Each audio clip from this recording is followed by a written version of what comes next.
Sit down, my dear. That's better. They're lovely in the Mediterranean moonlight. Mediterranean moonlight. Every girl should wear it instead of makeup and perfume. Champagne? It foams like the spray of the surf and sparkles like your eyes. Yes, they used to call me an intelligence agent and an international operator, a confidential representative, a private eye, even a detective. But now they have machines that do it all so much better. Computers that sort out millions of fingerprints, that never forget a name or a face, that analyze tons of information in minutes, that reduce the art of deduction to bookkeeping. The only use left for my powers of observation and my imagination is speculation upon your charms.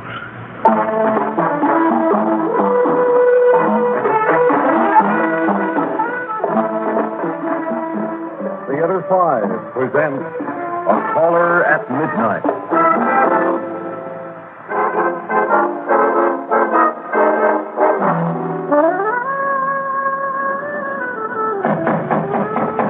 Roberto! Open the door! Roberto, wake up, you rascal, and let us in. 3 Russian spies are after us. Mr. Benson, you wake up everybody in St. Clair. I'm only trying to wake up that old relic, Roberto. Confound these French apartment houses, locking up tight at night. Roberto! Why, for all he knows, 3 Russian spies might be after us. Well, that would be exciting. Ah, here he is now. Oh, it is you, Monsieur Benson. I should have known. You should have been awake. I've a good mind to tell the manager you were sleeping on the job again. I am the manager. I will report myself to myself. Please to come in. Let us enter, Miss Jones. The portals are open at last. Why, what a fascinating old place. It's just an old chateau Roberto bought cheap and remodeled into an apartment house. The only good thing about it is the view. Straight out over the Mediterranean from a 100-foot cliff. That's what I pay my rent for, the view. Speaking of the rent, monsieur. We will speak of it later. Miss Jones, you seem amused. You know, Mr. Benson, I haven't the faintest idea when you're being serious and when you're not. Not even though we've been together all day. I really didn't dream an intelligence agent would have a sense of humor. Intelligence agent? Please, do not honor me with fancy words. I am really a businessman. Roberto. Monsieur. Tell the young lady what business I am in. Monsieur Benson is in the import-export business, sir. You see? Just a businessman. He imports and exports the intelligence. He is a spy. Here on the Riviera, many people mingle. There is much gossip and careless talk by people from all countries. St. Clair has many spies. But Monsieur is our favorite. Confound you, Roberto. You'll get me shot yet. Some night you will open the door and I'll fall in full of bullets. Oh, no, Monsieur. It is strictly forbidden to shoot anyone in St. Clair. The police take strong action when there is shooting. It is bad for business. Oh, Mr. Benson, you're both so unbelievable. Now, we've known each other all day. So call me Josh, please, and I will call you Nancy. Well, all right, Josh. As for being unbelievable, the whole world is unbelievable. Men racing for the moon, nations pointing rockets at each other, any one of which could blow up the whole state of Rhode Island. Computers making human beings obsolete. Is any of that believable? You put it that way, I suppose you're right.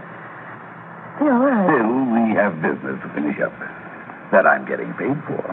You hear that, Roberto? You'll get your rent tomorrow. I am gratified. You wish to be taken up to your room, monsieur?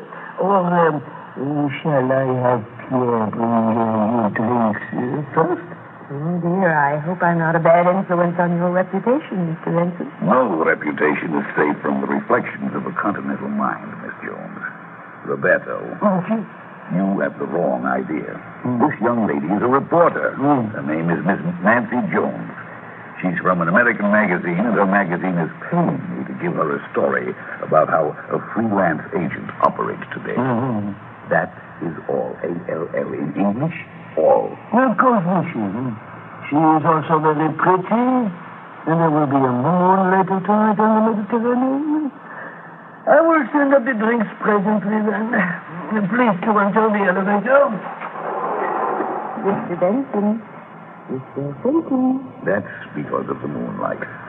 We'll have to squeeze into this bird cage they call an elevator here. That's it. Just room for the three of us. Monsieur, we're not so fat, there would be room for four. Roberto, you're impertinent. If you weren't the owner of this place as well as everything else, you'd have you fired. Oui, monsieur. Shall I call you in the morning? Would you prefer to sleep? Blasted Roberto, you have a one-track mind. We will be leaving inside of an hour, as soon as a caller I'm expecting arrives. So don't go back to sleep, you hear? You'll have to be awake to let my caller in. I understand. At what time will your caller arrive? I will set my alarm clock. Never mind the alarm clock. Just stay awake. You'll be here exactly at midnight. Bring him straight up. Well, monsieur, there will be a caller at midnight. Anyone who arrives earlier is an imposter. I understand. Your floor, monsieur. And about time, too. Watch your step, Nancy, my dear. There. Don't forget now, stay awake for my caller. Trust me, monsieur. I will not fail you. This way, Nancy. Second floor is mine. Step into my humble abode. You see, spies these days are not well paid. I cannot afford the kind of lodging every decent spy in a Hollywood motion picture has. Oh, I think it's nice. Those draperies, pictures, carved wooden furniture, big rooms. All left over from when this was a chateau, before Roberto cut it up into rooms and apartments. Yeah, but let me take your coat. Oh, thank you. Now, please sit down over here. Mm-hmm, of course. And I'll get out my notebook. You promised me. I promised you a glimpse, a very small glimpse, of international espionage at work. I do have a caller coming, a very important one, bringing me something that is almost priceless. Perhaps he'll make up for your disappointment in me. No, I didn't think you'd guess. I'm middle-aged. I'm fat. As a spy, you can see that I'm the joke of the whole Riviera. But I still have a certain amount of wit. Of course you're disappointed. Your magazine commissioned you to write a glamorous, exciting article about freelance spies. Isn't that true? Yes, I guess it is. And don't make it sound very glamorous, Josh.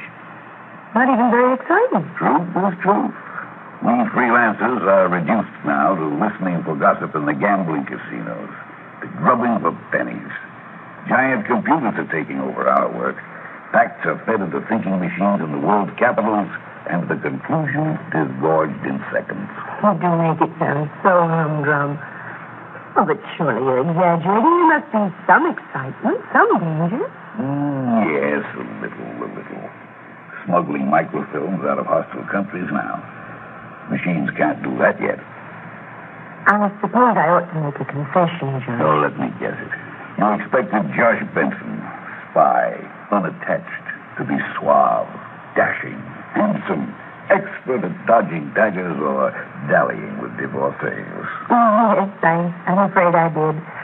Or at least a little bit sinister, perhaps with bullet scars. I suppose I've been reading too much James Bond. Oh, dear me, James Bond. If life could only be like the books, a continual round of danger, excitement, and suspense. Now, that's what you expected today. Instead, we've had lunch, gone for a drive, visited the gambling casino, had dinner, shamelessly eavesdropped on tipsy foreign officers here on vacation, and not a single tiny secret document has changed hands, has it? Nope, not one. Tell me, did you at least overhear anything interesting? Nothing that hasn't been in the newspapers. Let me tell you something, Nancy. Yes, Judge. You are rather interesting looking, anyway. Now, don't get off the track. I was saying that a good agent hates danger. he does his best to avoid it. If I lived like a character in a book, I'd be hooked on tranquilizers in no time. Yes, I can see that. Still, I think you're quite an interesting man, Josh, and I'm not sorry that... Josh. What is it? Why do you look so startled? There's long drapes there. Yes, I admit they need cleaning. But there's somebody behind them. Somebody behind them? That's impossible. I saw them move just now. Someone's been hiding behind those drapes ever since we came in, and... The lady's quite right, Doc. That sort of time comes to stop hiding. Charlie, what the devil are you doing in my room? I thought you were in Berlin. I am, officially. There you are.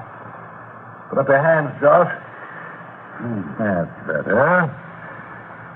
Sit down with your hands on top of your head. That's right. You too, young lady. Josh, he's pointing a gun at us. A loaded Beretta. Well, I'm afraid we must do exactly as he says. This is no time for any tricks. Just keep remembering that. I may be able to avoid shooting you both. Now, we will sit quietly and wait for your midnight caller. And then I will take charge of those microfilms that he's bringing.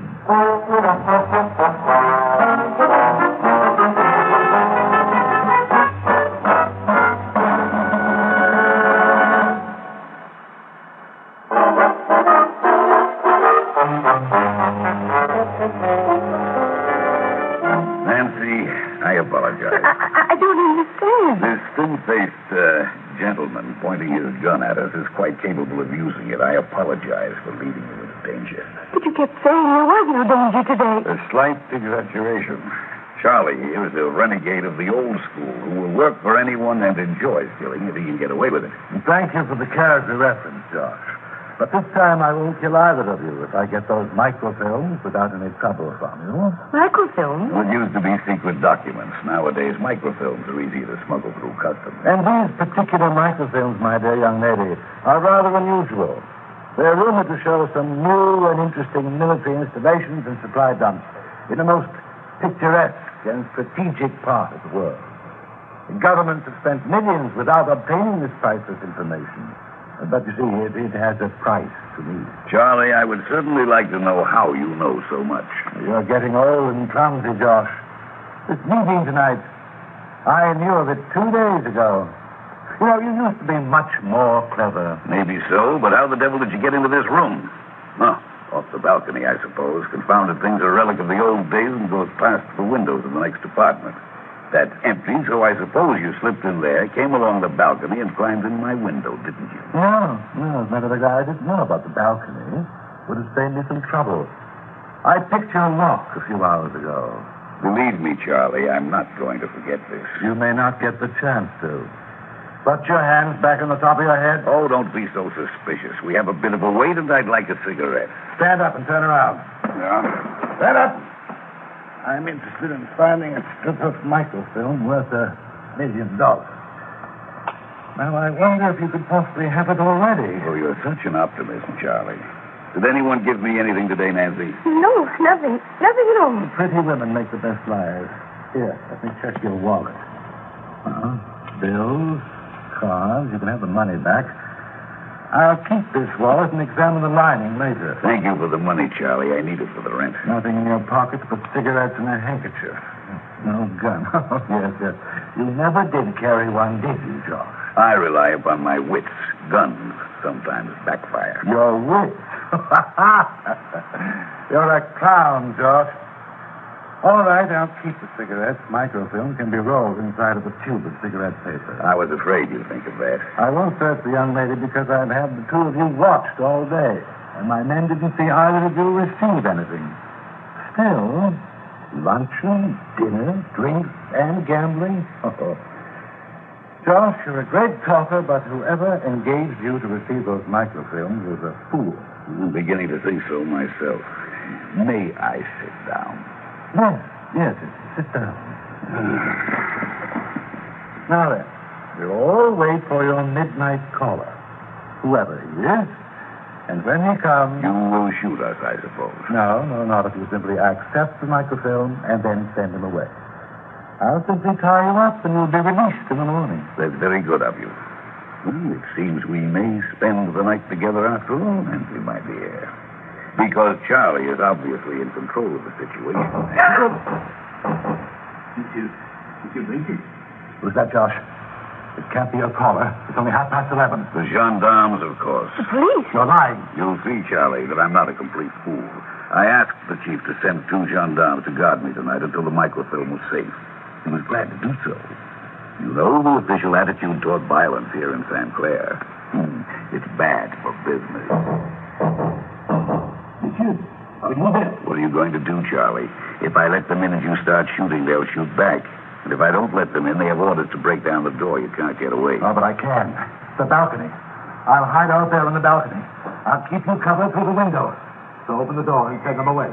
If you don't, I'll kill you both and get away through the next apartment before they know what's happening. You can do it, can't you, Josh? Kill us and get away. Blasted, yes. That confounded balcony. All right, Charlie. You win. I'll send them away. Wait until I'm outside, then open the door. And remember, I'm a crack shot.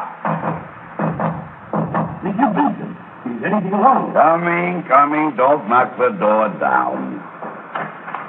Come in. No need for all the noise. Pardon, monsieur. I did not mean to interrupt. It's not the police.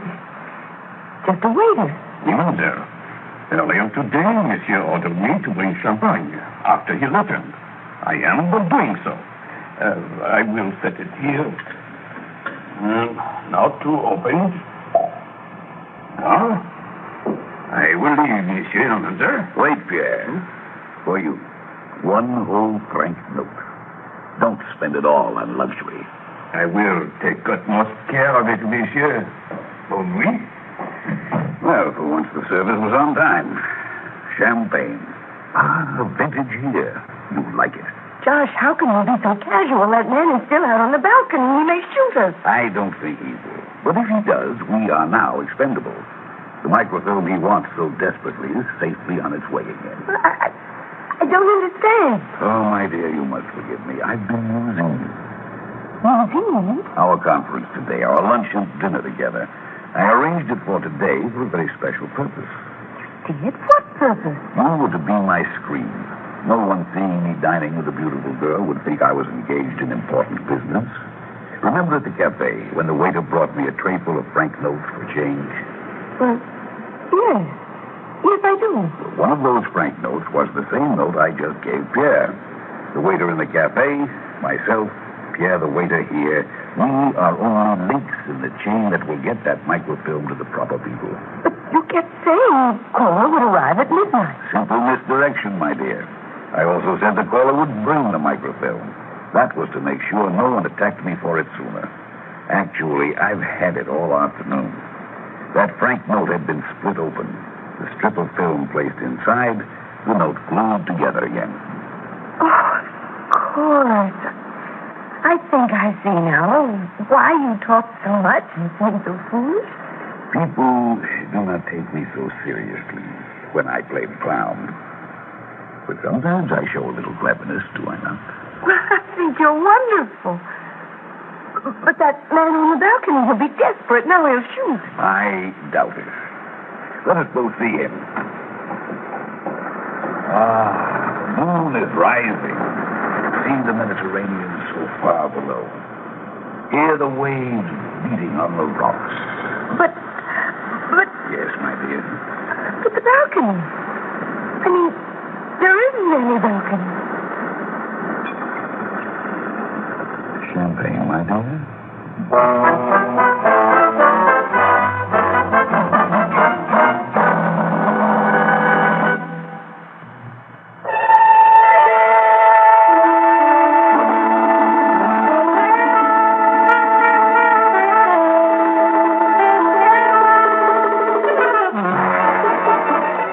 Theater 5 has presented A Caller at Midnight, written by Robert Arthur and directed by Ted Bell.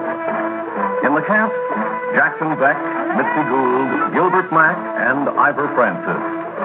Audio engineer Neil Pope. Sound technician Ed Begley. Script editor Jack C. Wilson. Original music by Alexander Vlastotsenko. Orchestra under the direction of Glenn Otter.